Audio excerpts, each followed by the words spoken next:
আসসালামু আলাইকুম। লিজাস কুকিংয়ে সবাইকে স্বাগতম। আমন্ত্রণ জানাচ্ছি আমার নতুন একটি এপিসোড দেখার জন্য।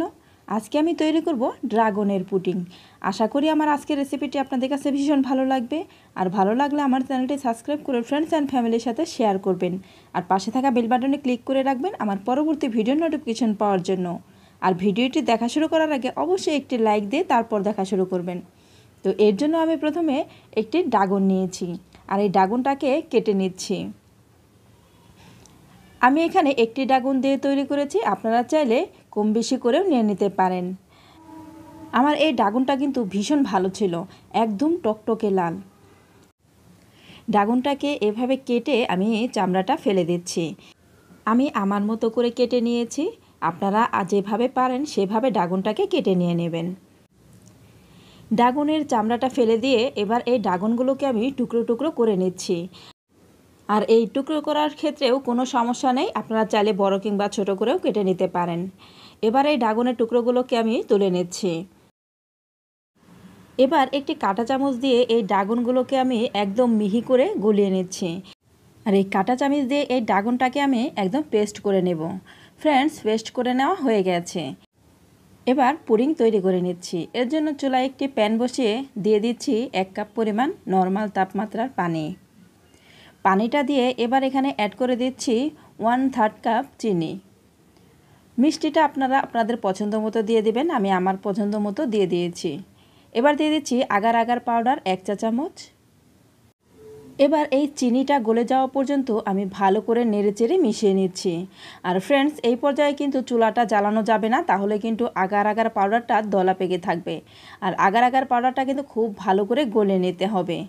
আর মিষ্টির ব্যালেন্সটা ঠিক রাখার জন্য এখানে দিয়ে দিচ্ছি সামান্য একটু লবণ। লবণটা দিলে পুডিংটা খেতে ভীষণ ভালো লাগে। এবার ভালো করে মিশিয়ে নিয়েছি। এবার এই মিশ্রণটাকে কিছুক্ষণ জাল করে নিয়েছি। কিছুক্ষণ জাল করে নেওয়ার পর অ্যাড করে দিচ্ছি 1 কাপ পরিমাণ ড্রাগনের পেস্ট।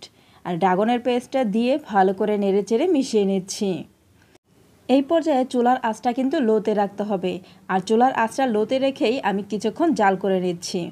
খুব বেশি জাল করার দরকার নেই, 7-8 মিনিট জাল করে নিলেই হয়ে যাবে। ফ্রেন্ডস, যারা এই পর্যন্ত আমার ভিডিওটি দেখছেন অথচ লাইক দেন নাই, তারা প্লিজ আমার ভিডিওতে একটি লাইক দিয়ে দেবেন। আর যারা এখনও আমার চ্যানেলটি সাবস্ক্রাইব করেন নাই, তারা প্লিজ আমার চ্যানেলটি সাবস্ক্রাইব করে দেবেন। ফ্রেন্ডস, পুডিং তৈরির জন্য আমার এই মিশ্রণটা কিন্তু পুরোপুরি রেডি। এবার চুলা থেকে নামিয়ে সেট করে নিচ্ছি। পুডিং সেট করার জন্য আমি এরকম 4 কোণা শেপের একটি বাটি নিয়েছি, আপনারা চাইলে যে কোনো শেপের বাটি নিতে পারেন। এবার এই বাটির মধ্যে ড্রাগনের মিশ্রণটাকে ঢেলে দিচ্ছি। আর ঢেলে নেওয়ার সময় অবশ্যই একটু সাবধানতার সাথে ঢেলে নেবেন যেন পড়ে না যায়। এবার একটি চামচ দিয়ে এভাবে একটু নেড়ে দিচ্ছি। আর উপরে যে বুদবুদগুলো থাকবে এই বুদবুদগুলো একটু ভেঙে দিতে হবে। এবার এই পুডিংয়ের বাটিটাকে আমি নর্মাল তাপমাত্রায় রেখে ঠান্ডা করে নেব। যখন এই পুডিংটা নর্মাল তাপমাত্রায় ঠান্ডা হয়ে আসবে ঠিক তখন আমি এটাকে ফ্রিজে রেখে দেব 3 থেকে 4 ঘন্টার জন্য। 3-4 ঘন্টা পর ফ্রিজ থেকে বের করে আমি এভাবে দেখে নিচ্ছি পুডিংটা কিন্তু খুব সুন্দরভাবে সেট হয়ে গেছে। এবার এই পুডিংটাকে আমি চতুর্পাশ দিয়ে একটি নাইফ দিয়ে এভাবে ছাড়িয়ে নিচ্ছি। এতে করে পুডিংটা বাটি থেকে ছাড়িয়ে নিতে সুবিধা হবে। তো একটু সাবধানতার সাথে ছাড়িয়ে নিতে হবে যেন কেটে না যায়। এবার এই যে পাত্রে আমি সেট করে নেব সেটার মধ্যে ঢেলে নিচ্ছি। এভাবে একটু উপর করে নিলেই কিন্তু খুব ইজিভাবে পুডিংটা বের হয়ে আসে। এবার এই পুডিংটাকে আমি একটু কেটে দেখিয়ে দিচ্ছি পুডিংটা ঠিক কেমন হয়েছে। আমি আমার মতো করে কেটে নিচ্ছি, আপনারা আপনাদের পছন্দ মতো কেটে নিয়ে তারপর সার্ভ করে নিতে পারেন। পুডিংটাকে কেটে নেওয়ার পর একটা পিস খুব কাছ থেকে আমি দেখিয়ে দিচ্ছি আমার পুডিংটা ঠিক কেমন হয়েছে। ফ্রেন্ডস, আমার আজকের পুডিংটা কেমন হয়েছে অবশ্যই আমাকে কমেন্ট করে জানাবেন।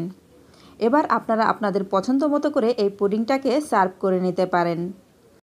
এইভাবে ড্রাগনের পুডিং তৈরি করে আপনারা কিন্তু বাচ্চাদেরকে দিতে পারেন। আমার বিশ্বাস আপনার বাচ্চারা কিন্তু ভীষণ পছন্দ করবে। ফ্রেন্ডস, আমার আজকের রেসিপি আপনাদের কাছে কেমন লেগেছে অবশ্যই আমাকে কমেন্ট করে জানাবেন। আর যারা এখনও এই ড্রাগনের পুডিংটা তৈরি করেন নাই তারা একবার হলেও এই ড্রাগনের পুডিংটা তৈরি করে দেখবেন, আমার বিশ্বাস আপনাদের বাসার সবাই ভীষণ পছন্দ করবে। আর যারা একেবারে নতুন রাঁধুনি, আশা করি আমার আজকের রেসিপিটি তাদের কাজে আসবে। এরকম আরও নতুন নতুন রেসিপি পেতে আমার চ্যানেলটা সাবস্ক্রাইব করে আমার পাশেই থাকবেন। তো আজ এই পর্যন্তই, পরবর্তী পর্বে আবার দেখা হবে। সবাই ভালো থাকবেন। আল্লাহ হাফেজ।